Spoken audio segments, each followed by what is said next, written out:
you get mentions of people sleeping on ancient yellowed oxides and having dreams. So it's a big white bull skin, I would think, sleeping. And this is very ancient. Are those around today?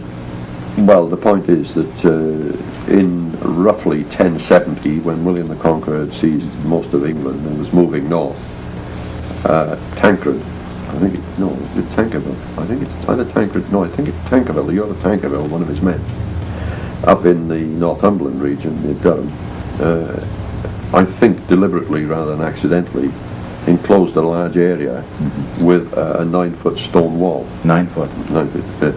And this vast area of forest and grazing land enclosed the sacred herd of the British white cattle of the Druids, who were still going strong in West Wales and parts of Scotland. And this white herd is known as the Chillingham herd. And that herd has remained behind those walls since about 1070, that's 920 years ago. And the descendants of the herd are still there. Can anybody go see them? You can go and see them. You have to walk through a little stream and wash your feet before you go in. It's not much advertised. You have to go with a ranger and keep away from them. Nobody has ever laid human hand on them for 900 years. No vet is ever called to treat them. If they are sick, they're sick. They die, they die. If the winters are bad, then the winters are bad. They have to put up with it. No feed is ever put down for them. Nothing is ever taken into the park in the form of animal feed. Nothing is taken out. No fertilizer is ever put down. Nothing is ever sprayed there. In other words, that herd has to survive as is, untouched by human hand, and still does, and it's still there. Beautiful. And they're wild cattle. You can see they're quite different from the thing you're going to meet in the farmer's field. So the Druid herd does still exist in Britain. It's called the Chillingham herd. Wonderful cattle. Yeah. And I'm sure that they had mythological importance, religious importance to the Druids. Well, they must have had. They must have had. And you've got to realise that Christianity wasn't like 19th and 20th century Christianity in the time of William the Conqueror. That's right. There were all sorts of superstitions and so on.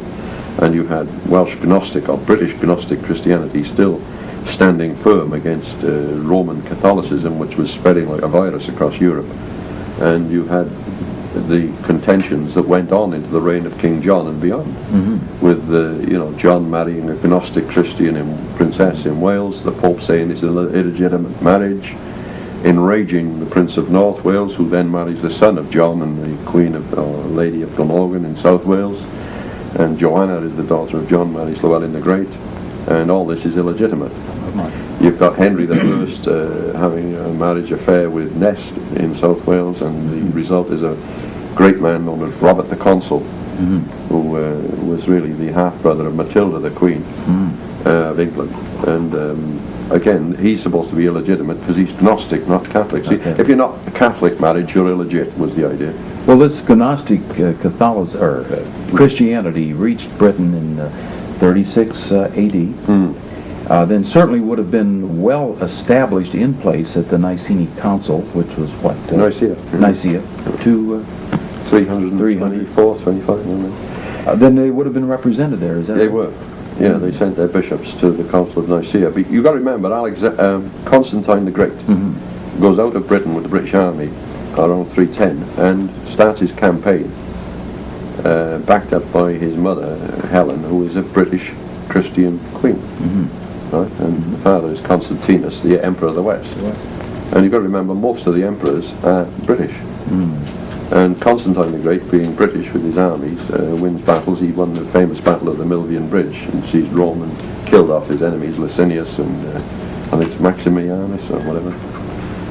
Anyway, he then, having established himself as Emperor of the world, sets up his new capital in Constantinople. And he allows the Christian religion to become a legitimate religion in the empire, because he's the British king, his mother's Christian, and he's probably half Christian. Then, of course, he's bombarded with endless successions of contending bishops in the east, some from Jerusalem, some from Turkey, Anatolia, from various churches, and from North Africa and Hippo and these other people, and from Egypt, all with their various brands of Christianity, demanding that other brands of Christianity be snuffed out. Now, most Christianity right through Europe as accepted was not at the time Roman Christianity. All the great German and Gaulish and British people were Arian Christians. They were totally different. And so Constantine in the end said, oh, for heaven's sake, we've got to settle this. I can't be badgered all my life by these religious fanatics who are storming into things, raging about what other bishops are saying. And so he decided we should bureaucratically decide what Christianity should be and establish it and make everybody toe the line. And so you had the first sort of organization of Christianity. And they voted at some stage on whether Jesus the Nazarene was God or was not God, and he was elected God by a small majority. Oh. You know, rather like Clinton being elected president. Well, did the Brits accept that? No, they didn't, and they then opted out of any further councils. It's very hard to find representation. They just said that's it, and walked out. Well, then the Brits then continued with this Gnostic form of Christianity. Yeah, but they continued with the original Christianity. They seemed to snuff it out in the Mediterranean and put them to death, or give them a choice to either... Well, when the Roman Empire fell, I mean, the political power of Rome was shattered. It was no more. And you had emergent powers in Germany and in France, particularly. And obviously in Spain, Britain was still independently strong.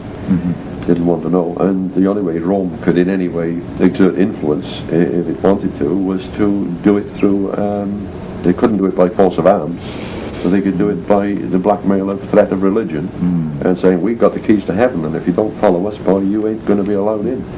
And they did that, literally, and in fact, I know nobody's ever seen these keys.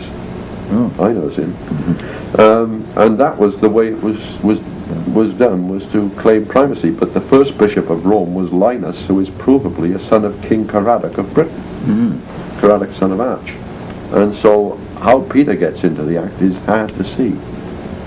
Peter's not the head of the church in the great councils originally held, where there's this dispute between Paul and Peter. The head of the church is James, the brother of Jesus, who sits as chairman of the council. So the idea of everything's handed to him is provable fallacy. Well, then this Gnosticism, this church goes on... Gnosticism means knowledge. Knowledge. Truth. Truth. Yeah. And it goes on for how long? When do you think it... I don't think it ever died. I think it went underground. I think finally, I mean, the Catholic Church actually began infiltrating Britain, and certainly it infiltrated the northwest Bangor Sea around 800. Bishop Elvod was getting himself entangled with the Archbishop of Canterbury. I don't think the great Archbishopric of England at Lichfield was Catholic, and what you've got in England, you've got two coastal archbishoprics, one in the north at York, on the coast of the immigrant Angles from Germany. You've got one in the south coast, Canterbury, on the tip there, near the Channel, for the immigrant Jutes and Saxons. But the British churches, the archbishoprics, are right on the immigrant areas of the coast. The only great archbishopric in England is the one of the central area, Kingdom of Averagus, who's said to have given land to Joseph of Arimathea, St. Illid, and that was an archbishopric, but was snuffed out. And again, Welsh archbishoprics and were ignored. The idea of the Pope was that if you didn't receive a pallium from Rome, right, if we didn't set you up as an archbishopric or a bishop, you're not a bishop. Well, that's rather difficult when you get Britain is Christian in 36 AD, and it's a British emperor and king who makes Rome Christian in 325 AD. It's hard to see how a bishop of Rome could set up the church in Britain and give them the right to be bishops. The reverse is the case. Yes. And this is the problem. So I don't think we're anywhere near the truth. No. But in 574, would not the